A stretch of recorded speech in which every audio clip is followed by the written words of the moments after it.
Assalamualaikum warahmatullahi wabarakatuh. Apa kabar sobat-sobat semuanya? Oke, sebelum dilanjut ceritanya, seperti biasa bantu tekan tombol like dan berkomentar juga. Terima kasih sesudah dan sebelumnya yang sudah tekan tombol like. Oke, kita lanjutkan saja ceritanya. Bab 461 di balik layar. Saudara Siang, jika kita segera keluar dari jalan raya, kita akan segera menurunkannya.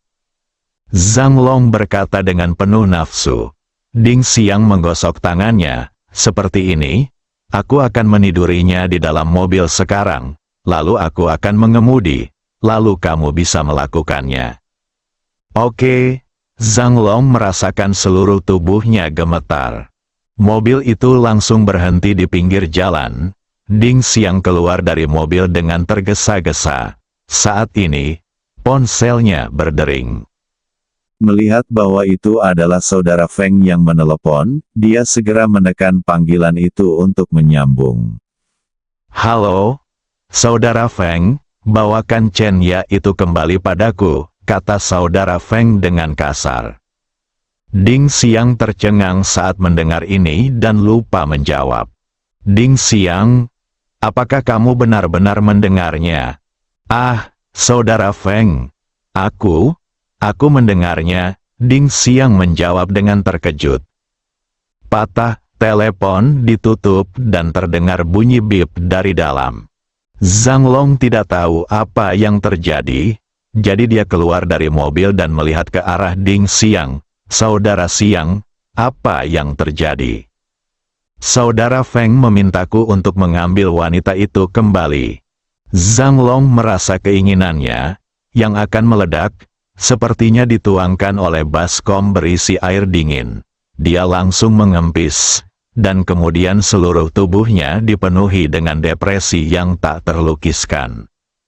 Sialan, setelah bergumam, dia membuka pintu belakang dan hendak melakukan sesuatu yang kotor pada Chen Ya.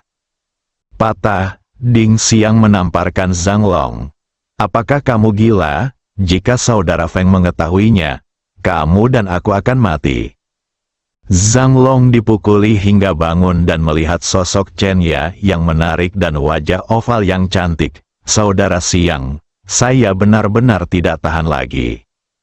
Kalau begitu sentuh saja dia dan selesaikan sendiri. Zhang Long mengangguk penuh semangat dan dengan cepat naik ke mobil. Ji Fei mengikuti di belakang dan tertegun ketika dia tiba-tiba melihat kamera pengintai tidak bergerak. Ketika dia melihat sosok Zhang Long di kamera pengintai, dia segera menyadari ada sesuatu yang tidak beres. Dia mulai menginjak pedal gas dengan keras, dan mobil melaju dengan cepat. Saya kebetulan melihat Zhang Long menjulurkan pantatnya untuk masuk ke dalam mobil. Menjatuhkan, Ji Fei tiba-tiba membunyikan klakson mobil. Zhang Long gemetar ketakutan dan langsung melemparkan dirinya ke kursi belakang mobil. Chen Ya terbangun oleh tekanan, menjerit dan meronta, mencoba bangkit dari kursi belakang dan melarikan diri. Zhang Long mengulurkan tangan untuk mengambilnya. Ding Xiang melihatnya dan pergi membantu. Keduanya fokus pada Chen Ya dan tidak melihat Ji Fei memarkir mobil dan berjalan mendekat. Membantu, penipu, bajingan, Chen Ya dengan panik berkelahi dan berteriak bersama kedua orang itu. Sialan, jika kakak Feng tidak ingin bertemu denganmu, aku pasti sudah menidurimu segera. Aku. Ledakan, sebelum Zhang Long yang marah selesai berbicara, dia sudah menabrak kursi mobil dan pingsan. Chen Ya terkejut dan berbalik untuk melihat, lalu matanya dipenuhi dengan keterkejutan dan kegembiraan yang tak terlukiskan. Air mata kebahagiaan langsung keluar. Ji Fei ibarat dewa yang menunggangi kuda putih, seperti pelindung bunga Chen Ya, seperti dewa laki-laki Chen Ya. Ding Xiang merasakan ada yang tidak beres dan segera menoleh untuk melihat.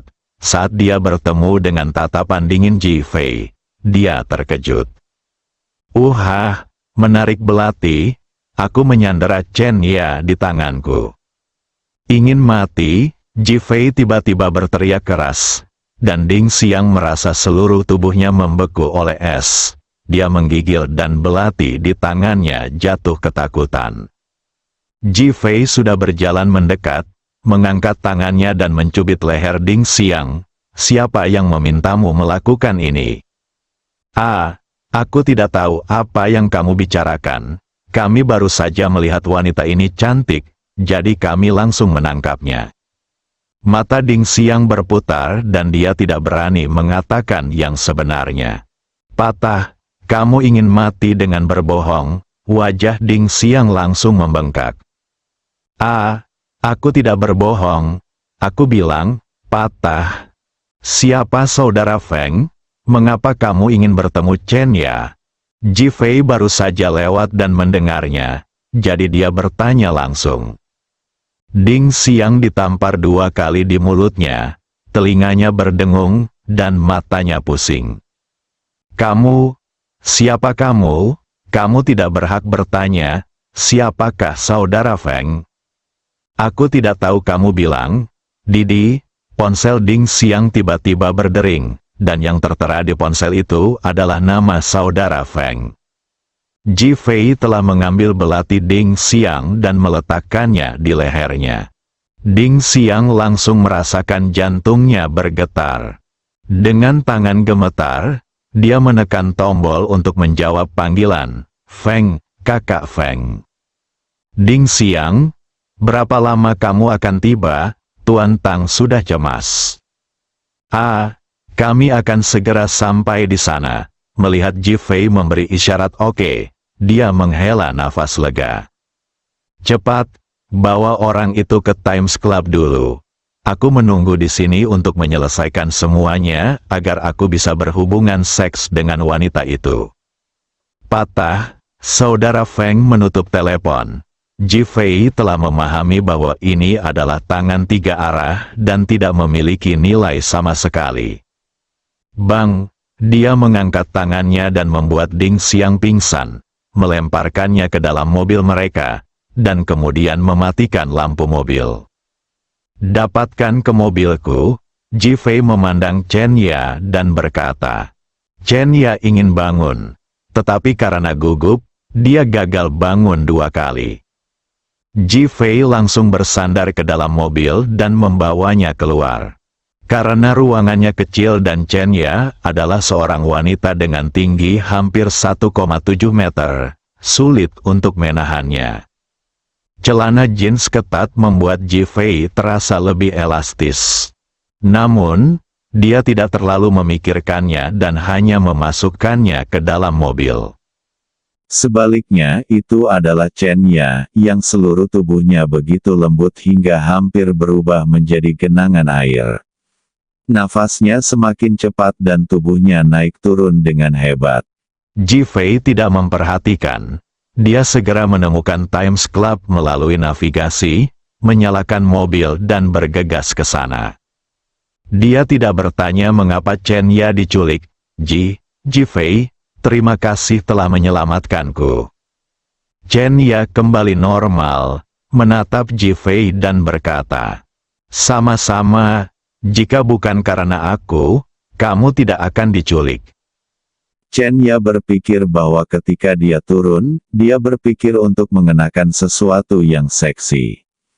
Sekarang dia memikirkannya, dia sangat beruntung, jika tidak, dia mungkin tidak sempurna sekarang, dan dia membenci Ding Xiang dan Zhang Long di dalam hatinya. Saya merasa mereka di sini hanya untuk menculik saya, kata Chen Ya setelah menenangkan diri. Bibir Ji Fei melengkung, dia sudah tahu, kalau tidak mengapa pihak lain ingin melihatnya.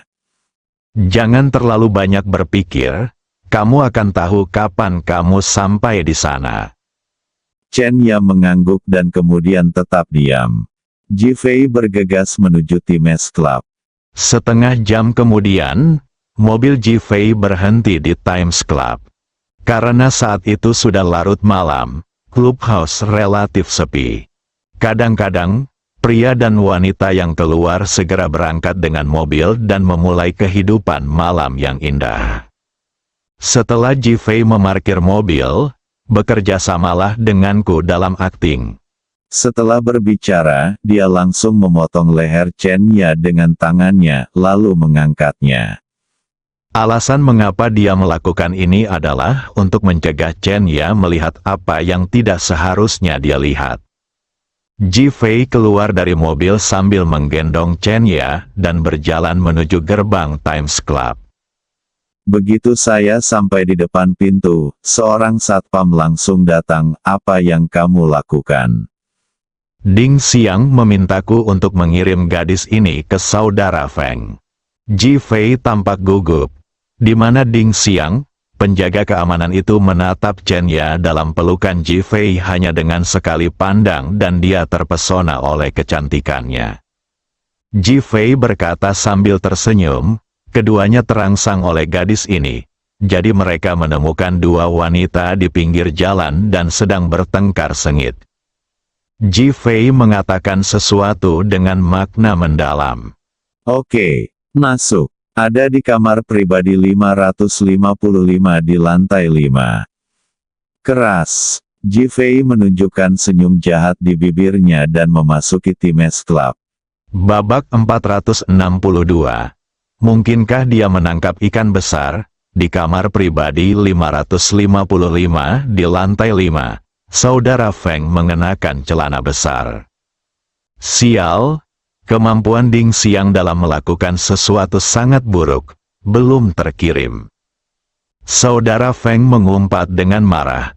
Tiba-tiba, pintu terbuka dan seorang bawahan masuk. Saudara Feng, Chen-ya ada di sini. Ding Xiang dan Zhang Long, kedua bocah itu kembali. Saudara Feng berdiri dan bertanya. Bawahan itu menggelengkan kepalanya. Bukan mereka, tapi orang asing yang datang dengan Chen-ya di pelukannya. Orang asing?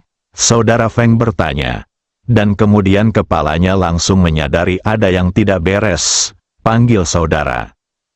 Tidak, Ji-Fei sudah masuk dengan Chen-ya di pelukannya. Saudara Feng tertegun sejenak ketika dia melihat Ji-Fei. Tetapi dia segera menenangkan diri dan berkata, "Anak muda, siapa kamu?" Orang yang menyelamatkan Chen-ya? Mata saudara Feng menyipit dan dia menatap Chen-ya yang tidak sadarkan diri di pelukan Ji-Fei. Apakah kamu ingin mendapatkan pelindung bunga? Ji-Fei menggelengkan kepalanya, mendengus, senang mengetahuinya, tidak mudah menjadi pelindung bunga. Saudara Feng memperingatkan. Kamu salah. Aku sudah selesai. Ji-Fei terkekeh. Saudara Feng segera teringat pada Ding Xiang dan Zhang Long, di mana mereka berdua. Saya tidur di dalam mobil di jalan raya. Tapi saya tidak tahu apakah saya akan bangun. Saya tidak tahu apakah besok akan ada berita tentang kecelakaan lalu lintas yang serius. Hati saudara Feng bergetar, mengetahui bahwa kedua bersaudara itu dalam bahaya. Nak, kamu mencari kematian. Lihatlah bawahan Anda dan lihat dia.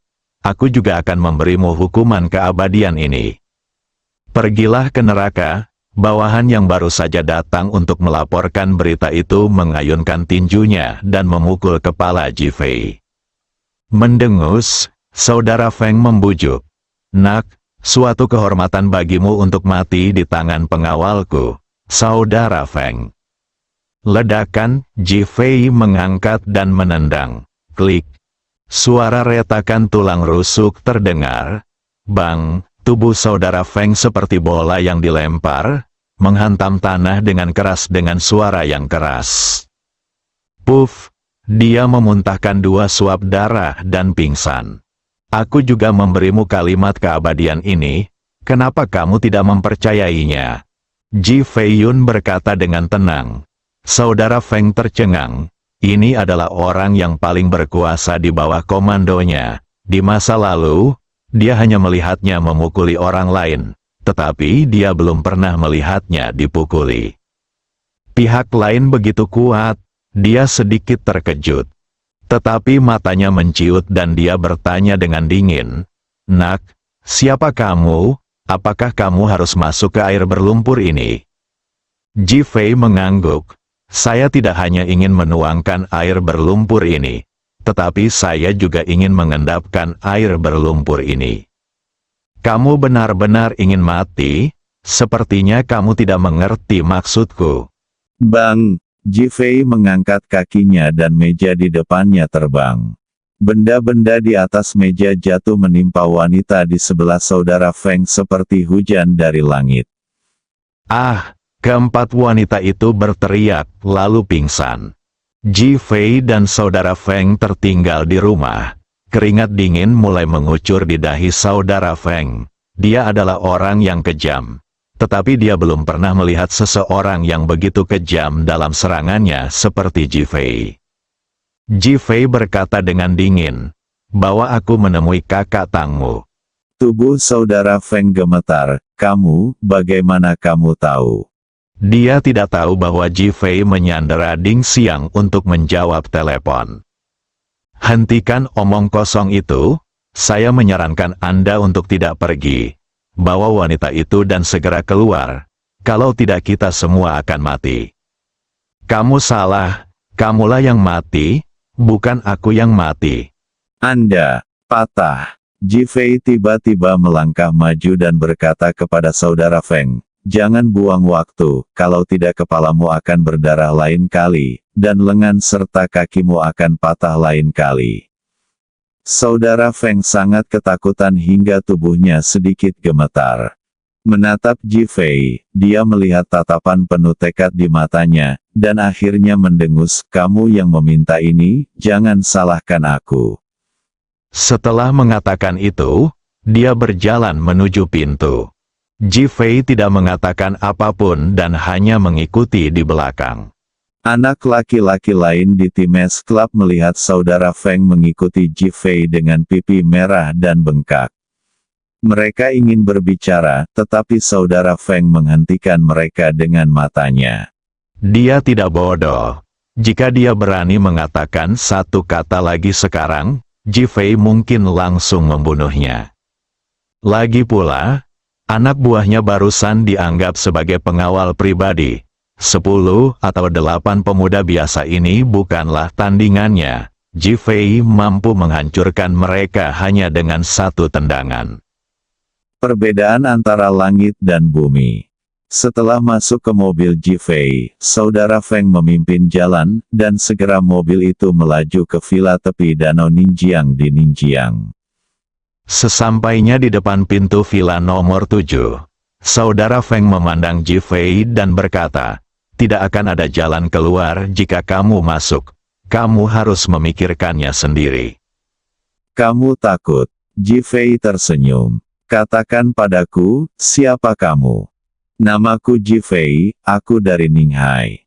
"Belum pernah mendengarnya. Kuharap kamu bisa keluar hidup-hidup." Engah, saudara Feng tiba-tiba mengeluarkan pisau tajam dari tubuhnya dan langsung menusuk lengannya, menyebabkan darah mengalir deras. Dia segera keluar dari mobil dan berlari menuju pintu sambil berteriak, "Tolong aku." Ji Fei melihat ke belakang dan tersenyum. Dia juga orang yang kejam. 4 atau 5 orang langsung melompat keluar villa, lalu semua lampu di villa menyala. "Wang Feng, ada apa denganmu?" Seseorang segera bertanya dengan keras. "Dalam perjalanan untuk mengantar Chen Ya pergi, saya diculik. Mereka menyelamatkan Chen Ya dan menikam saya." Wang Feng menangis dan mempercepat langkahnya. "Sial, siapa yang melakukan ini?" Seorang pria berjas hitam mengumpat dengan marah. Ji Fei sudah keluar dari mobil dengan Chen Ya di pelukannya. "Aku berhasil, kamu hanya mencari kematian." Suara mendesing. 4 orang segera melompat keluar dan mengepung Ji Fei. Ji Fei terkejut. Keterampilan orang-orang ini bukanlah pengawal biasa. Mereka jelas adalah Lian Jiazi yang telah berlatih sejak kecil. Ada ekspresi ketertarikan di matanya. "Aku mencarimu. Kakak Tang, dan itu tidak ada hubungannya denganmu. Sekarang minggirlah. Nak, pergilah ke neraka. Keempat orang itu mengangkat tinjunya sebesar mangkuk berukuran sedang dan menghancurkannya menjadi satu. Satu pukulan di kepala, satu pukulan di punggung, satu pukulan di badan bagian bawah, dan satu pukulan di kaki. Keempatnya hanya menghalangi jalan keluar dan mundur Jifei. Jifei terkejut lagi. Orang-orang ini tampak sungguh luar biasa. Mungkinkah dia menangkap ikan besar? Bersambung.